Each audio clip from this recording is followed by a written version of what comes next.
What's the wildest thing you've seen a parent allow? I was on a packed flight to Seattle, squeezed against the window. Just as the doors were closing, a woman rushed on board with a boy about 5 years old. They stopped at my row, and I immediately felt a sense of dread. The boy pointed at my seat and screamed, "I want the window! I want the window!" His voice echoed through the cabin. The mother didn't shush him. Instead, she leaned toward me with an entitled smile. "Would you mind switching? He'll scream the whole flight if he doesn't get the window." She said it like she was offering me a choice, but her tone made it clear she expected me to move. "I'm sorry, I specifically booked this seat," I replied. The boy unleashed a scream that made my eardrums vibrate. The mother just shrugged as if to say, "See, told you," and took the aisle seat without attempting to calm him. A flight attendant appeared. "Is everything okay here? This person won't give my son the window seat, and now he's upset," the mother said, making it sound like I was bullying a child. The boy started kicking the seat in front of him where an elderly man sat. The man turned around, clearly in pain. I noticed a cane leaning against his seat. The mother patted her son's leg but didn't stop him. "He'll calm down once we're in the air." We took off with the soundtrack of the boy's sobs. Then I felt something wet hit my arm.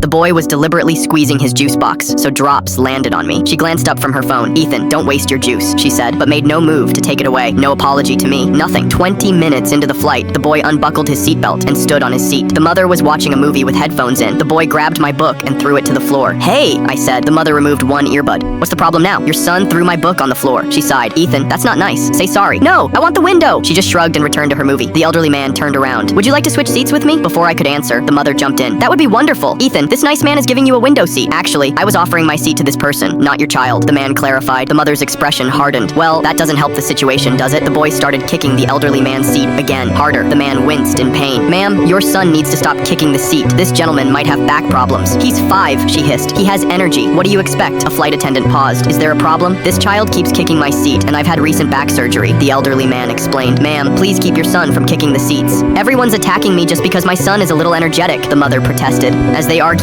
the boy grabbed my water bottle, unscrewed the cap, and poured water all over my lap. I jumped up, soaking wet. "Are you kidding me? It was an accident. Don't yell at him." "That was not an accident." He looked right at me while he did it. The flight attendant's smile disappeared. "Ma'am, I need you and your son to come with me. We're not going anywhere. We have rights." A second flight attendant appeared, and after a brief discussion, the first one said, "We're moving you to separate seats where your son won't disturb other passengers." "Separate? I'm not being separated from my child." "Then you both need to move to the back row." "Fine," she snapped. "This airline is terrible. I'm never flying with you again." As they moved to the back, the boy screamed, "I hate you all." The mother didn't correct him. The flight was peaceful for about an hour. Then, a commotion erupted from the back. Flight attendants rushed down the aisle. The boy had opened an overhead bin while his mother was in the bathroom, causing several bags to fall. One had hit a sleeping passenger on the head. When we landed, 2 airport security officers were waiting at the gate. As I passed their row, the mother was arguing loudly, while the boy sat quietly, looking scared. The first appropriate emotion I'd seen from him the entire flight. I walked past without looking back, finally free from the nightmare that had taught me the true meaning of passenger horror stories.